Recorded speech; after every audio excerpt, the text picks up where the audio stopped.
Bienvenue à la télé du Meeple, mon nom est Martin et aujourd'hui on regarde mes parties du mois de août 2025.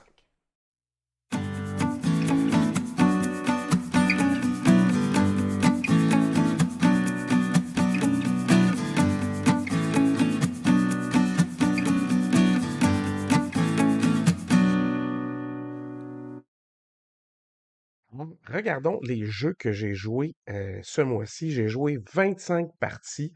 C'est pas un gros mois en termes de quantité, mais j'ai joué à des jeux qui sont beaucoup plus longs. Alors, des cours aussi, mais je veux, dans les 25, si vous regardez là, dans le haut à gauche de l'image, vous voyez tous les jeux que j'ai joués et, entre parenthèses, c'est le nombre de parties que j'ai jouées. Alors, j'ai joué 3 fois à un tout nouveau jeu que j'ai essayé au mois d'août. Ça s'appelle Trailblazer, The Arizona Trail. C'est un jeu que j'ai commandé. Je faisais venir quelque chose et ça, c'était, je pense, dans la partie endommagée, là. Il y a à peine un petit coin renfoncé, cette boîte-là. C'est comme 3 fois rien. Et j'ai pris une chance. C'est des illustrations d'Andrew Bosley, puis j'adore ce dessinateur-là. L'idée de faire une randonnée, j'aimais ça comme idée, et c'était la version Kickstarter. Alors, je l'ai commandé avec mon autre truc, et j'étais bien content de le recevoir. J'ai lu les règles, je me suis dit, mon Dieu, ça a l'air intéressant, et j'ai adoré. Trailblazer, vous devez faire une randonnée dans la Arizona Trail. Alors, ça fait partie. Il y a le Grand Canyon qui en fait partie, mais il y a plein d'autres choses. Les images sont incroyables. Alors, vous avez des images de fou. C'est un placement d'ouvriers essentiellement. Et sur le plateau, vous aurez à aller chercher des cartes de toutes sortes, qui sont des animaux. Il y a aussi un petit plateau personnel où vous avancez sur des pistes qui sont l'eau, votre équipement, votre endurance. Vous avez du turquoise, du cuivre et de l'argent, qui sont les richesses qui ont été trouvées dans ce coin-là de pays. Et vous devrez faire une mosaïque aussi avec des animaux et des plantes qui sont aussi en tuiles. Fait qu'il y a des cartes d'animaux, il y a des cartes. Les cartes d'animaux vous donnent des pouvoirs spéciaux, les cartes vous donnent du set de flore, vous donnent du set collection. Les différentes tuiles se placent sur votre mosaïque que vous devez construire comme ça. Chaque espace vide sera un point négatif. Et ce qui est particulièrement intéressant dans ce jeu-là, c'est qu'il y a deux pistes tout le tour, qui est une piste de points, qui est de l'or fictif ou l'or imaginaire, si vous voulez, de l'Arizona, parce que finalement, ça a l'air qu'ils n'en ont pas trouvé, et une piste de grit, le cran. Et le cran, c'est ce que vous devez avoir pour passer à travers du cran de l'Arizona, pour passer à travers de cette aventure-là qui dure 8 semaines. C'est beau, c'est brillant, c'est bien fait et c'est pas facile. C'est dans les derniers tours qu'on finit par croiser. Il faut faire attention aux petits points négatifs qu'on pourrait avoir. J'ai tripé ma vie avec un poids de 3,48 sur 5. C'est extrêmement réaliste. Ils disent de 40 à 160 minutes. Oui, ça prend au-dessus de 2 heures jouer à ce jeu-là, mais ça en vaut tellement la peine. Moi, j'ai mis un 9 sur 10. J'ai adoré. Après ça, j'ai joué à Nousfiar. Nousfiar, j'ai acheté ça pendant la pandémie parce qu'on disait que c'était un excellent jeu solo d'Uwe Rosenberg. C'est vrai. Et il y a Sam de Board Game Duel qui me disait j'ai pas joué à ça dans son dernier podcast ou dans son avant-dernier podcast. Et moi, je lui ai écrit en disant, mais je l'ai, je l'ai. Et il dit, ah ben là, j'aimerais ça le jouer. Bon, on n'a pas pu se voir encore au moment où j'enregistre ça, mais je l'ai déjà réessayé 2 autres fois. Parce que là, je l'avais juste joué en solitaire, puis là, je l'ai joué à 4 et à 5 joueurs. Et c'est extrêmement serré, les résultats dans ce jeu-là. C'est bien fait. C'est probablement parmi ses meilleurs jeux. Il y en a qui préfèrent Agricola. Moi, je suis plutôt au numéro un à la gloire de Dain. J'adore le remix qui a été fait avec Black Forest. Mais Nousfiar, la petite thématique des poissons, ça marche super bien. Et bon, c'est toujours le même illustrateur, là, ou le même genre d'illustrateur, là. Ils sont quelques-uns à faire ça a l'air de ça, si vous voulez, là. Alors, un peu les illustrations. Et ça fonctionne très, très bien. C'est un excellent jeu. Je vous le conseille. Si vous n'avez pas essayé Nousfiar, faut essayer Nousfiar. Après ça, ben, j'ai rejoué à Schadenfreude. Je suis pas bon à ce jeu de levée-là. Je suis jamais bon au jeu de levée, mais lui, je l'aime. J'aime son côté imprévisible, mais les règles sont super, super simples parce que j'ai plein de gens qui vont essayer de me faire jouer, mettons, comme Rebel Princess. Ça- Oui, c'est imprévisible, oui, ça change, mais j'aime pas ça. C'est pas dans ce genre d'imprévisibilité-là que j'aime. J'aime mieux l'imprévisibilité qu'on retrouve dans Schadenfreude, et c'est grâce à mon ami Stéphane et à Guillaume que j'ai essayé ce jeu-là, et je l'adore. Il est difficile à trouver. Il va revenir en stock, comme on dit, sur le marché américain et européen. Sinon, vous pouvez downloader. Il y a deux versions que vous pouvez faire en print and play. J'ai reçu de chez Elo Games euh, le 6 qui prend, version Baron. C'est deux cartes qui sont rajoutées qui ont toutes les sortes de vaches dessus. C'est toujours très drôle de jouer à ça. C'est sans prétention, c'est rapide. C'est celui qui a le moins de points qui gagne. C'est drôle. On oblige par certains mots qu'on fait, on peut obliger d'autres personnes à ben, jouer des cartes qui vont leur en faire prendre trop. Et puis là, ils vont avoir plein de vaches, puis plein de points négatifs. Ça dure 20 minutes. C'est vraiment un très bon jeu. Après ça, dans la liste, j'ai... c'est lequel, celui-là? Amberleaf. Il y en a quelques-uns que j'ai essayé, là, que j'ai pas trippé. Je veux pas m'attarder sur les jeux que j'ai pas aimés. J'ai joué à After Us, j'ai joué à Kabonga, j'ai aimé ça, j'ai trouvé ça sympathique. Je n'avais acheté une version de mes élèves à l'école. Je vais pouvoir leur montrer, c'est vraiment drôle. J'ai rejoué à Kanimara et j'ai joué à Amberleaf, qui était la fameuse commande qui venait avec, comme je vous disais, voyons, Trailblazer. Amberleaf, bon, encore des petits animaux anthropomorphiques. Oui, mais c'est un jeu de gestion de cartes. Ils appellent ça du card dancing, mais en fait, c'est que tu as un choix, soit tu joues une carte ou tu tasses les cartes. Alors, les cartes se tassent dans un certain ordre. Ça s'appelle le card dancing. Alors, elles vont s'activer quand elles bougent. Certaines vont s'activer quand elles tombent en bas de ton plateau. Il y a beaucoup, beaucoup, beaucoup de choses à faire. Le jeu est cute. Vous voyez, il y a un gros plateau où vous devrez placer des tuiles que vous allez construire, des bâtiments. Vous allez vous battre contre des méchants. Les méchants, c'est juste dépenser certaines ressources pour les mettre à terre. Vous avez toutes sortes d'animaux que vous pouvez placer dans votre couleur. Il y a des cartes à jouer avec, voyez ça, les points immédiats, c'est la flèche. Quand on danse, quand les cartes se tassent. Puis il y en a même d'autres que c'est quand, comme le bleu ici, quand il tombe en bas de votre plateau. Alors, vous avez d'autres habiletés. Alors, c'est de comboter tout ça. Il y a des tonnes de cartes. C'est vraiment très sympathique. J'en ai joué une partie. J'ai bien hâte de le réessayer. Après ça, j'ai rejoué à Forest Shuffle parce que j'ai acheté la dernière extension. C'est sympathique, ça craint un peu le jeu parce que les cartes qui viennent de cette extension-là ont des habilités tout à fait différentes. Moi, j'ai joué un sapin de Noël et ça avait toutes sortes d'habilités le fun. J'ai bien aimé ça. C'est quelques cartes que ça rajoute. C'est toujours bien intéressant. J'aime ça. J'ai rejoué à Galactic Cruise parce que j'ai rejoué avec Sophie. Elle avait amené son jeu. C'est ce qu'on a joué. J'ai essayé plein de petits jeux aussi que j'ai pas tous aimés, que je m'attarderai pas. Donc, mettons que je m'attarde pas, là, Happy Days, Marie m'a fait jouer à Happy Days American Dream. C'est un fameux trick-taking tout à fait imprévisible que j'ai pas aimé. Moi, je lui ai donné un 5. C'est médiocre, take it or leave it. Moi, j'ai pas aimé ça du tout, du tout, du tout. On a essayé l'autre soir avec Mathieu Offrenda, qui est un jeu où on recrée un plateau de présentation pour la fête des morts pour honorer les morts.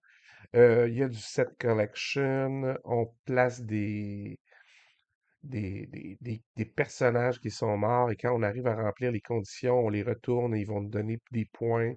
Euh, il y a des fleurs à placer entre les chandelles, c'est des petits objectifs qu'on a atteints qui vont nous donner plus de points. C'est vraiment, vraiment, vraiment casse-tête, mais c'est très, très bien fait. Moi, j'ai aimé ça, jouer à Offrenda. Est-ce que je me garocherais pour l'acheter? Peut-être pas. J'ai des jeux similaires. J'en ai beaucoup dans ce genre-là. Fait que, mais si Mathieu veut rejouer, je vais rejouer. J'ai aimé assez ça pour ça. Puis j'y ai donné combien? J'y ai donné un 7 sur 10. Fait que, alors, j'aurais le goût d'y rejouer. Tout à fait.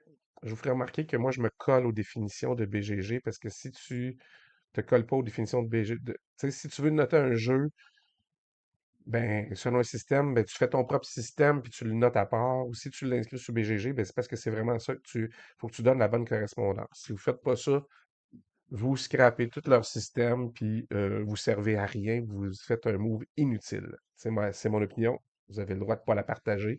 Mais si vous avez un système à vous de classement, faites-le comme vous voulez. Ça me dérange pas. Mais si c'est pour le mettre sur BGG, ben, vous devez vous coller à ce que BGG donne comme définition. Saltfiore, c'est nouveau. Saltfiore, je m'en viens avec une vidéo sur comment je l'ai organisé aussi. Alors, j'ai trouvé quelque chose de bien intéressant pour l'organiser. Le jeu est beau. C'est un remix hein, je sais plus quel jeu, là, Santa Maria, je pense. Alors, c'est du dice drafting. Vous allez drafter des jeux, vous allez les assigner sur votre plateau personnel. Alors, vous allez chercher euh, des dés qui sont disponibles sur le plateau de jeu. Alors, vous prenez soit un dé de couleur, un dé blanc, et vous allez le placer. Ça va activer des choses différentes sur votre plateau à vous. C'est pas votre plateau à vous, ça. Boum, boum. Votre plateau à vous, c'est ça. Ici, à gauche. Alors, vous allez le placer. Ça va activer une colonne, une rangée, dépendamment qui est blanc ou de couleur. Vous avez la gestion de vos ressources ici. J'ai trouvé un insert qui permet de gérer les tuiles super rapidement. Alors, c'est bien, bien, bien apprécié. Le jeu est beau, le jeu est bon. C'est de la mécanique éprouvée. Alors, vous voyez, on voit un peu plus le plateau. Si vous n'avez pas essayé Saltfiore, je vous le conseille. C'était bien, bien, bien, bien le fun. Et moi, à Saltfiore, je lui ai quand même mis un 8 sur 10. J'ai assez aimé ça pour dire que oui, c'est bon. Puis je le suggérerais. C'est pas un jeu complexe, là. Hein, il marque 3.09, mais c'est pas si complet. Tu sais, ça m'a pas apparu à moi complexe comme un 9. Moi, j'y aurais mis un 2.75. Pas sûr, j'y aurais mis un 3 au niveau de la complexité. Mais il y a beaucoup, beaucoup de combos à faire, puis c'est super intéressant. Après ça, après Saltfiore, j'ai rejoué à Shogun. Ça, c'est très récent même. Au moment d'enregistrer ça, j'ai rejoué à Shogun il y a 2 jours. Et j'avais mis 7 à l'époque, mais je vais mettre un 6. Je le change là. Euh, je vais jouer si vraiment si je suis dans le mood. C'est un truc de majorité. C'est pas mon truc préféré. Et ce que j'aime pas dans ce jeu-là, c'est la portion très aléatoire. Les 5 premières actions, on sait dans quel ordre ils vont être. Les 10 autres sont révélées au fur et à mesure. Alors, quand on a joué la première, on révèle la sixième. Quand on a joué la deuxième, on révèle la septième. Fait qu'il y a un paquet d'affaires qui peuvent arriver dans le mauvais ordre pour votre planification. Et en plus, il y a une espèce de tour à dés merdique. Et il y a des dés qui tombent et il y a des dés qui restent pris dans la tour. Et ben, c'est ça. Fait que vos combats sont hyper aléatoires. Si vous aimiez les jeux très chaotiques, vous allez adorer ça. On sait qu'on a des dés qui peuvent être restés pris dans la, la tour à cubes, si vous voulez, là, mais si vos cubes restent pris là, ben, c'est pas parce qu'on rajoute des cubes qui vont nécessairement tomber. Euh, c'est c'est parfait si vous aimez les jeux chaotiques. Moi, c'est une coche trop chaotique à mon goût. Fait que, voyez-vous, on la voit un peu mieux, la tour ici, là. Fait que vous mettez des cubes ici. Alors, si vous engagez dans un combat, vous mettez un certain nombre de cubes à vous, les cubes de l'adversaire ou les cubes des paysans. Mais dans la tour, il y a il y a un petit carton qu'on insère là, puis un autre petit carton qu'on insère là qui laissent pas passer tous les cubes. Fait que la prochaine fois, ben, ça pourrait en faire tomber d'autres. Et on regarde le résultat ici. La mécanique est pas inintéressante, mais c'est beaucoup trop aléatoire à mon goût. Je peux pas dire que j'ai aimé ça. En fait, j'ai aimé moins ça que la première fois encore, hein. Fait que si vous avez joué à Shogun, puis moi pourtant c'est une thématique qui m'intéresse, le Japon, dans un jeu, mais ici, ça n'a pas fait grand-chose pour moi. Puis si vous avez joué à Wallenstein, c'est exactement la même affaire. C'est le jeu avec le même jeu avec une thématique différente. Je ne jouerai pas à Wallenstein. Et avant de vous parler que j'ai rejoué à Vantage, je vais vous dire que j'ai joué à Trailblazer de John Muir Trail. Quand j'ai joué au premier, je disais, mon Dieu, ils en ont fait un dans cette même série-là. Ça n'a rien à voir avec le petit jeu de placement de tuiles Trailblazer. OK? Ça n'a rien à voir. Lui, il est une coche moins complexe, hein, il est en bas de 3, l'autre est en haut de 3. Euh, mais ça reste super intéressant. Les images sont tout aussi belles. Alors, vous avez l'espace de jeu commun où vous avez des actions pour aller chercher des ressources, aller chercher des cartes pour du set collection. Au centre, vous avez 12 tours, je pense, ou 10. Puis il faut en faire 8 ou 12, là, ou 10, dépendamment, c'est deux de moins que le nombre de tours. Fait que vous devez payer pour avancer sur la fameuse trail dans le Sierra, c'est dans les montagnes Sierra, c'est sa côte ouest américaine, là, vous êtes en Californie. Et comme l'autre, ben, vous avez des cartes à aller visiter, tout ça, qui vont donner des points. Alors, c'est tout un petit plateau que vous avez à vous dans votre couleur pour équiper votre sac à dos, tout ça. La thématique est tout aussi intéressante que le premier et j'ai adoré jouer à ça aussi. C'est une coche moins complexe que le premier que je vous ai parlé, un autre de l'autre Trailblazer, mais vous avez, euh, vous avez vraiment quelque chose d'extraordinaire au niveau de la production. Même si vous avez acheté le jeu de base, c'est beau, c'est intéressant, puis c'est bien le fun à jouer. Alors, Trailblazer. Mais j'ai la dernière chose qu'il y a sur ma liste, c'est évidemment Vantage. J'ai rejoué à Vantage. J'avais pas de jeu narratif et j'ai aimé jouer à Vantage. J'ai aimé rejouer à Vantage. Alors, pour moi, c'est le narratif parfait, c'est-à-dire qu'il n'y a pas de campagne, puis en plus, qu'il n'y